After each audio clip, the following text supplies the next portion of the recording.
We are all in on All In predictions. Welcome to the Drop the Mic Wrestling Podcast on Boom Broadcasting. I'm your host, Michael Davis. Right now, I welcome Wayne from the Wrestling Movement to the show to go back and forth on these All In predictions for this Sunday's event. So without further ado, don't drop the mic and let's get started. Wayne, dude, it is so good to finally be here. I remember last year, looking forward to Adam Cole, MJF. I'm like, okay, how are events in the, future going top this?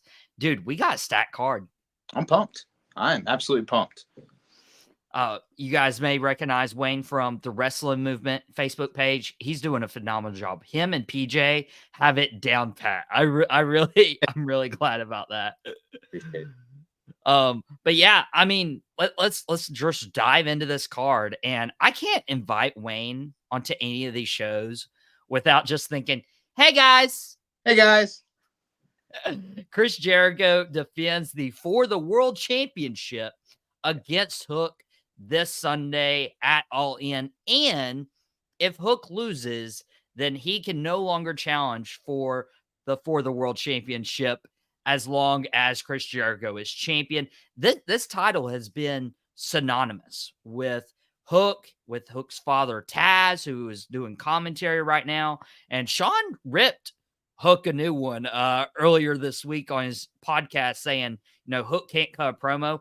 I personally agree. But dude, like, how do you see this storyline? And is this the night that this storyline finally comes to a conclusion? I believe it's over after tonight. After this night, I think Hook's going to take it. He's going to win. I do agree. He's not the best on the mic, but we love to watch him fight. He's fun to watch wrestle, and I think this was always kind of the goal, is to go into All In and have Hook get his title back. Yeah, it just feels like the perfect climax, and people like rip on Chris Jericho for no reason. Just FYI, for no reason. But he loves to elevate these younger guys. Like Hook, he's 25 years old. He can improve on his promo skills. He can improve in the ring. Like he's going to come full circle, just like you're motioning right there. Jericho Vortex, baby, and Hook is right in the middle of it. And once he like escapes the Jericho Vortex, he's going to be a bigger star because of it. Yeah. So absolutely. are you taking Hook in this one? Yeah, I have Hook for sure. Yeah, I got Hook as well. And then we go into, some of the championship matches. I'm looking at, the Owen Hart Classic, the Owen Hart Cup, crowned a couple people to where they could challenge for the world championships of their respective divisions. And we'll talk about the main event, of course, a little later on between Swerve and Bryan Danielson. But timeless Toni Storm, the perfect women's world champion, got betrayed by Mariah May. If you missed it this summer, and Mariah May's been cutting some really good promos. We've seen some understudies, if you will, come out and, just bash their, people, their idols, their role models. I'm thinking Mickie James Trish Stratus back in 2006. I mean, there's several instances of this happening. Wayne, I don't know who I got in this one. I'm like torn. I have Mariah May. I think this is a tale as old as time in wrestling. I think it's gonna happen. I don't think we're gonna see the end of Timeless. Tony's gonna be back, but I think after Mariah May beats her, we might see a bit of a break. And then I think Toni will come back to take some revenge. And I think eventually Tony's gonna win it back from Mariah. But it's hers at Wembley's. Well, I hope that, nothing that happens this fall takes Timeless Toni away from Winston-Salem, North Carolina, Thanksgiving weekend for WrestleCade. She just got announced for the convention. Dude, I'm excited. I've never seen Toni Storm in person in black and white. Like, I'm excited.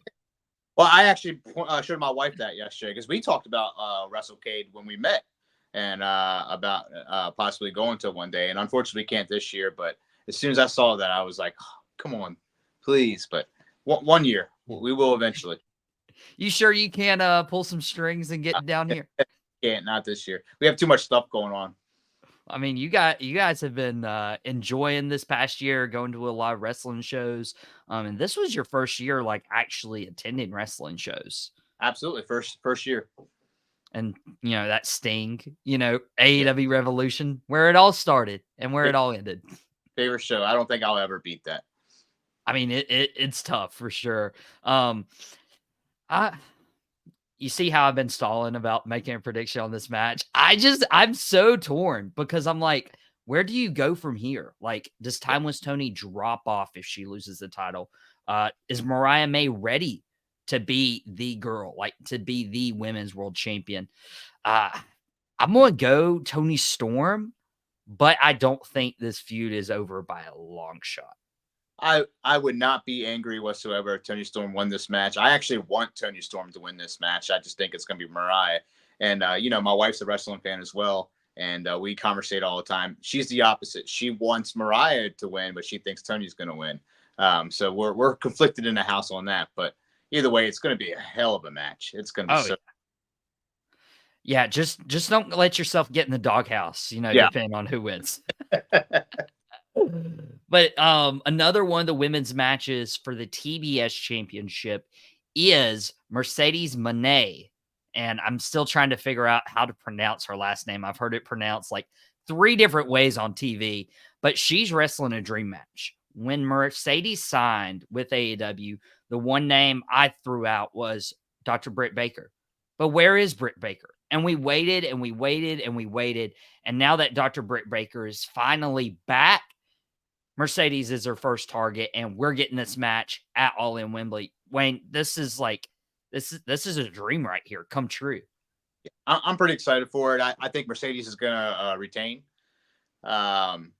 This is actually why I think Mariah May is going to win, because I think one of these matches is going to have a championship change, and I see more excitement for Mariah May becoming champion than Britt Baker taking it from Mercedes so soon. Okay. Dude. These are the 2 matches I'm like absolutely torn on. That's the worst part. I'm waiting for you to influence my decision. You look like you're about to. I just think her momentum as a heel right now is fantastic. We love to hate her. I mean, it's wild how it went from as soon as she came in there, we were excited about CEO, and now, as soon as she comes out, we're crapping on Boston and everything. Like it's just, I just think I think it's too soon to kill this Mercedes Moné movement in AEW. Okay, and Camille's going to be at ringside. Yeah. Oh, she's going to win dirty. Oh yeah. Absolutely. Okay. Absolutely. Okay. Yeah. I'll go Mercedes right there. Yeah. See, Wayne hops on Drop the Mic and convinces me. He influences me. There is a casino gauntlet match, and of course, we don't know everybody who is going to be entered into this, but the winner gets an AEW World Title opportunity either against Swerve Strickland or Bryan Danielson. Wayne, here's my thing. The only name that we could know is competing right there is Orange Cassidy. He's going to be wrestling from the number 1 spot. This is a weird concept in general. Like the Royal Rumble, you don't want to be number 1. Like you want to be as fresh as you can. You want to be as close to that 30 number. Well, with the Casino Gauntlet match, like, dude, it's the catch-22. Like either you're the first guy and then you get tired more quickly, or you have a later entry number and may not even enter the match. What are your thoughts on this match concept? Do you like it, dislike it? I think it's a blast. I think it's so much fun. It's fun to see who's coming out. I have a prediction who I think is going to win, and I'm excited for it. The other night, we had a 3-way match between O'Reilly, Orange, and Roderick Strong. And I think O'Reilly should have won that match. He's been doing great. I'd love to see him get a victory. And I think maybe he lost because I think he's in the running to win this match and All In. Huh. You think O'Reilly wins? I think he's due for a big win. I think he should. I think he deserves it. He's a heck of a wrestler. He goes out there every single week, whether he loses or wins. It's always great. And I would love to see O'Reilly get this win. Okay. Huh. That's a name that threw me for a loop. Dude, I've been going back and forth on like names who could potentially show up for this Casino Gauntlet match. One of the names, Hangman Page. I mean, Oh, it's almost like obvious, because he's still wanting to get his hands on Swerve. Maybe the Elite pull strings, and Hangman gets into this Casino Gauntlet match and wins. But I wanted to throw a name out there for you. I didn't prep you for this name because I wanted your raw, genuine reaction. What if his contract just ended from WWE? What if Bobby Lashley makes his debut and wins the Casino Gauntlet match, immediately inserting himself into the world title picture? that'd be wild. I mean, my goodness. I think a name that everybody's thinking before Lashley is Ricochet, but um, I don't see any of those guys actually winning this match. We might see one of them. I think we're going to see Ricochet, um, but I don't think they're going to win anything off the bat right away. Dude, Ricochet coming out at number 2 to face off against Orange Cassidy. Like, could you imagine Ricochet doing all his aerial moves and Orange Cassidy just doing them with the hands in the pocket? Yeah, absolutely. Or maybe even Hologram comes out and him and Ricochet just have a freaking just run at it. Oh, dude. I mean, Ricochet got put on the map. Will Ospreay got put on the map with that, incredible exchange over in Japan. If you guys haven't seen it, now's your chance after Drop the Mic, of course, because we got more predictions to come into. And I remember watching All In last year. It was quiet time. I'll kind of, share more about that on Saturday when I talk about, what happened a year ago, but was watching on my laptop and, you know, watch Jack Perry saying, cry me a river, it's real glass. And of course, Jack Perry is wrestling Darby Allin for the TNT championship in a coffin match at All In. And Wayne, here's the irony I saw with this. Okay, Jack Perry obviously was the guy on CM Punk's exit. Like, he was the guy, got into a brawl backstage. Well, CM Punk made his debut back in 2021, 3 years ago, against Darby Allin at All Out. Like, when they had the whole, Bryan Danielson come out, Adam Cole come out. Like, this is when Drop the Mic originally started. And next week we have our 100th episode of Drop the Mic. Like, there's so much tied into this, but I don't know if it's a troll job by Tony Khan to put Jack Perry versus Darby Allin 1 year removed from that CM Punk incident. What do you think about that? Was that Yeah, done intentionally? it's pretty funny. I hope it's a troll job because I don't like the guy anyways. But it's no secret how I feel about CM Punk. But yeah, I'm. It's gonna be a fun match. I'm excited for it, and you're always in for a treat with Darby Allin. I know some people seem to think one way or the other about the guy, but I think he's fun, and I think he's gonna beat. I think he's gonna beat Perry. You think he's going to beat Perry? I do. Yeah. See, I don't know, man. I feel like Jack Perry needs this win more because, like, Darby Allin had that run with Sting. MJF is just on a completely other level. Sammy Guevara, he's had some backstage stuff that's kind of like hindered him. You know, he's starting to, at least show up on TV. Him and Dustin Rhodes teaming up now. But I Yeah. feel like Jack Perry needs a signature one-on-one win and beating Darby Allin in a coffin match. Could you imagine the promos we get Oh for yeah. weeks and weeks? Yeah. Yeah. I don't know, man. I can't go against my guy Darby. You are a big Darby guy. Love it. Why are you a big Darby guy? I think he's just fun. Obviously, he's I saw my first live event was Sting and Darby, and knowing that Darby was mentored by Sting and Sting saw something special with Darby, that means a lot to me. I think Sting's one of the finest men out there as far as influences go in wrestling, and it's a weird team if you think about it, just how different these two guys were, and for Sting to look past all the differences between him and Darby and realize the potential that he has and be his mentor. I think that speaks volumes of who Darby Allin probably is behind the scenes. Dude, that makes sense. I never even thought about that. Like because obviously, I don't think Sting and Darby share a lot in common, like outside of wrestling. I saw recently, and not to get religious on this field or whatnot, but Darby Allin made a comment about before a match he was super nervous, and Darby Allin's not a religious man, and Sting looked at him and said, "Do you mind if I pray for you right now?" Just took Darby Allin and prayed over him, and Darby went out there and said he felt great. I mean, this is you're not going to look at Darby Allin and say this is something that Darby Allin's used to or enjoys very much, and the fact that he let the icon Sting pray over him before a match, and yeah, how cool is that? Whether you're a believer or not, to have one of the most influential wrestlers of all time have your back and tell you you're going to be okay, and offer such a beautiful gesture.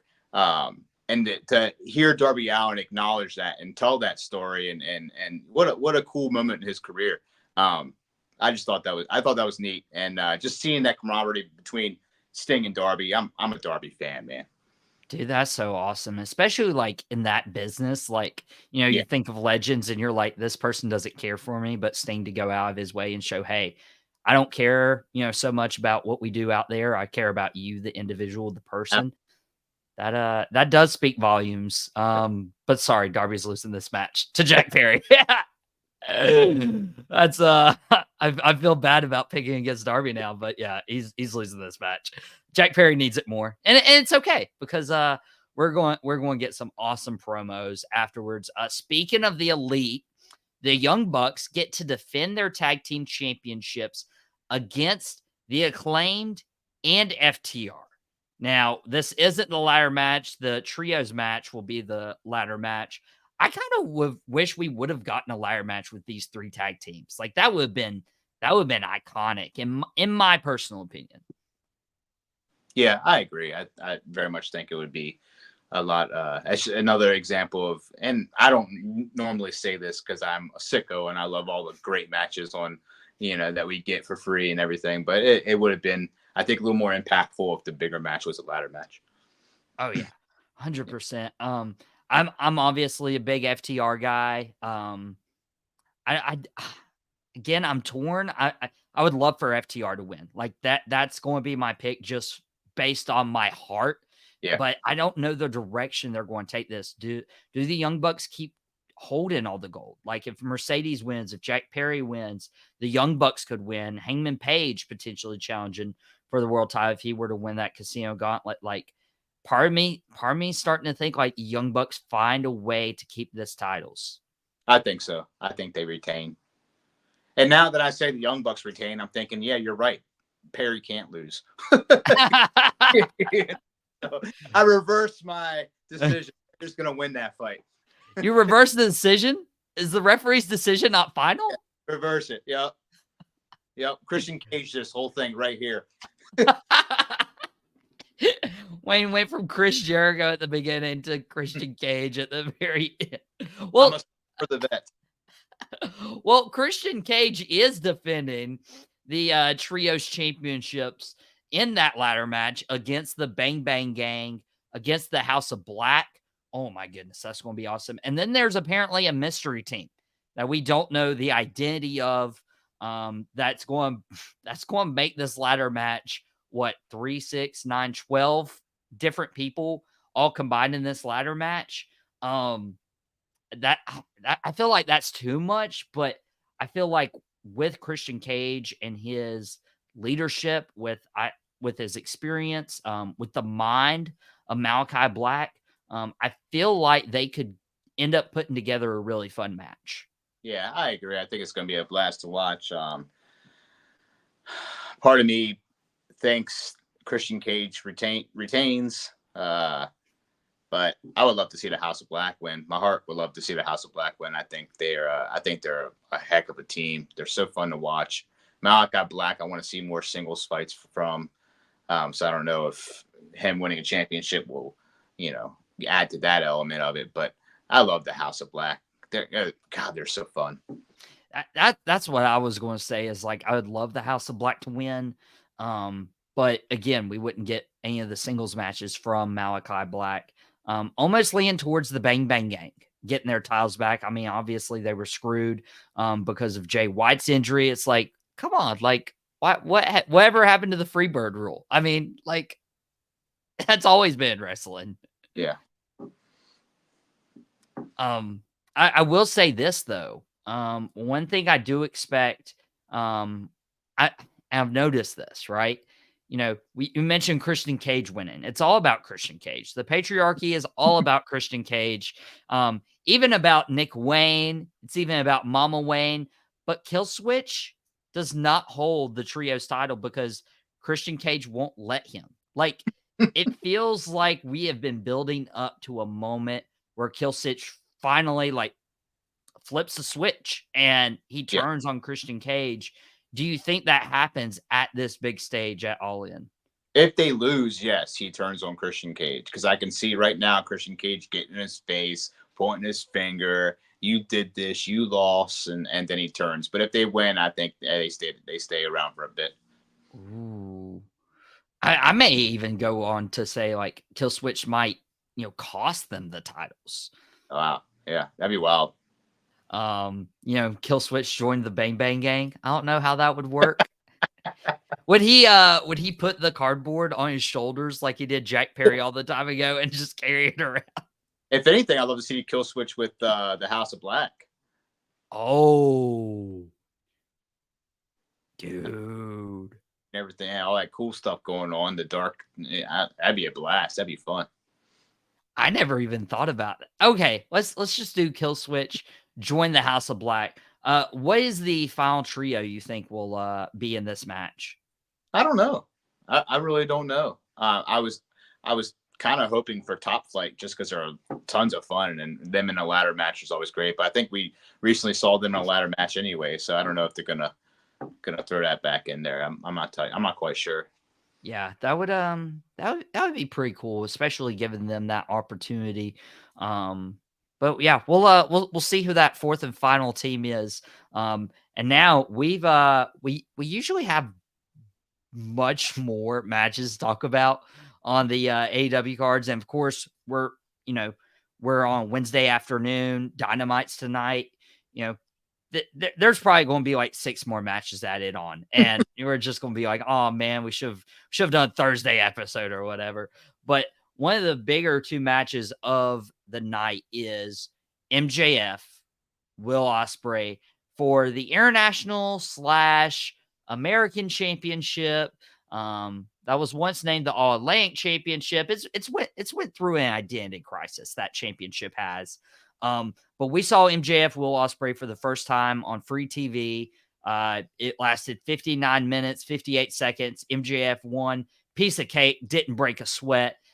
Celebrated with his new custom-made American Championship with his custom-made American jacket the week after. But now we got MJF Will Ospreay. I was able to go to Dynamite with my dad and a few friends a couple weeks ago. Got to see MJF Kyle Fletcher. Took that feud to another level in terms of MJF Will Ospreay. But Will Ospreay isn't All In. It's in Wembley. It's the hometown. We know in wrestling there's a hometown curse that needs to be said. Do you think this hometown curse applies to Will Ospreay, or do you think he reclaims the American / international / All Atlantic / European I-95 championship? I think Will Ospreay wins it back at Wembley. I love. I think it's going to be. I don't know how they're going to top the match that we already saw. I don't know how it's gonna top that match, but I'm excited to find out. And but yeah, I think Ospreay is going to get the win. I think he's going to beat him with the Power Driver 91, whoever it's called, the Tiger Driver, whatever. I can't remember what it's called right now. But he's the gonna Tiger Driver 91. He finally hits it. Yeah, he's gonna hit MJF with it and beat MJF that way. Wow, dude. Here's what I love about MJF matches. They can get any match, any move over. Like, Yeah. how in the world last year were we getting the kangaroo kick over? Yeah. We were getting a double clothesline over. Like, yeah, he's so fun, man, and he's everything you want in a heel. I mean, he's to the point where people legitimately think that's who he is, and I mean, it's a blast. oh, dude, Yeah, I'm torn. Again, I don't know how this, tops their match that they had earlier. It's really hard when you Yeah. have a Broadway classic, as they say, a 60-minute Broadway. It's really hard to top those. But if I'm confident in anyone topping a previous match of theirs, it's Will Ospreay, MJF. Hey, maybe just go the entire 60 and Yeah. then, do the classic 5 more minutes, 5 more minutes. And it might be why the card's so short, because we're gonna have another 45-minute match between the guys. And another match we could have another 45 is the main event. Swerve Strickland, Bryan Danielson. Now, the interesting part about this match is Swerve Strickland, Bryan Danielson. This is title versus career. AEW championship on the line. Bryan Danielson, his career is on the line. We talked about it on Out of Pocket yesterday, what the future holds for Bryan Danielson. Following this, does he go back to WWE? Does he wrestle at AEW in a part-time role? What's your thoughts on that before we predict a winner here? I think he's going to stay with AEW. I think he has a lot of love for AEW. He's communicated that already. I think he enjoys being a mentor for these guys. I think he likes what the company provides for him, and I think he likes just the style of wrestling that AEW does. I mean, Bryan Danielson is a wrestler to every bit of the definition of the term. He is. I don't look at Bryan Danielson and say superstar. I look at him and say he is a wrestler, and I think he's staying with AEW. I love professional wrestling. I'm gonna kick his something head in. Yeah, and it's interesting, and it goes to show you, like, give kudos to, and I'll call him Daniel Bryan in this situation because, like, he got over in WWE with the sports entertainment aspect, like Team Hell No, the Yes Chants, the Yes Movement back at WrestleMania 30, the Miracle on Bourbon. Like, he was able to get over in the WWE realm, but yeah, AEW fits him a lot better. Again, not outruling him going back to WWE for a Hall of Fame induction, for a couple appearances, doing the yes chance, whatever. But when it comes to this match, Swerve Strickland, Bryan Danielson, it's title versus career. Um, you said you see him sticking around AEW more than likely. Do you think he beats Swerve in the main event of All In? If not, he'll probably never win the world title if it's not now. Yeah, this one's tough because they got me with the story, because Danielson makes these comments every now and then that you're just like, wow, is that true? Like him needing neck surgery by the end of the year. How is the champ gonna have neck surgery by the end of the year? Stuff like, my daughter really wants me to be home and be and just be dad, and like I don't know with Bryan Danielson what's real or what's not real anymore. I mean, the guy seemingly gets terribly hurt every single match. I don't know where he's truly at in his health or in his emotional aspect or state. I know Bryan Danielson loves wrestling. I know he loves being a wrestler. I know he loves AEW. I'm torn with this one because I can see Bryan Danielson putting Swerve over. But it's also hard for me to imagine that this is how Bryan Danielson goes out. So I'm picking Danielson to win just based on just overall emotions and feelings of it. And it pains me because I'm on record for saying 2024, my favorite wrestler easily is Swerve Strickland. I think he's the best champion in the business right now. I love Swerve. I'm wearing the shirt right now. I'm going to wear the shirt if he loses. I love that guy. He's fantastic. He's so good. And I would hate to see him lose a title. But if anybody's going to beat him, it's got to be the greatest of all time. It's got to be Bryan Danielson. Did you just drop greatest of all time? One of the greatest. The greatest of all. Considerably one of the greatest of all time, yeah. Okay. I mean, and I remember... What?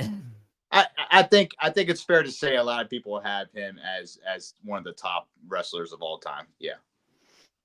That's interesting. Definitely probably one of the more impactful guys for AEW. And you looked at, 3 years ago when Drop the Mic was inspired because once CM Punk had his in-ring debut, once Adam Cole showed up, once Bryan Danielson showed up, it was like, okay, wrestling's in a boom period. Like that night changed wrestling, not only for AEW, but for WWE as well. Like we don't get the WWE product we have today without that night for AEW.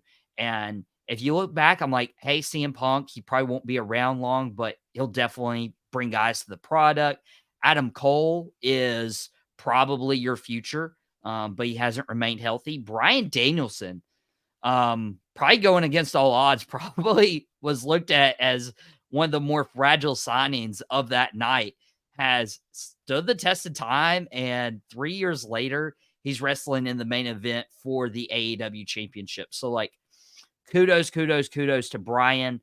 But All In seems to be like a WrestleMania type event.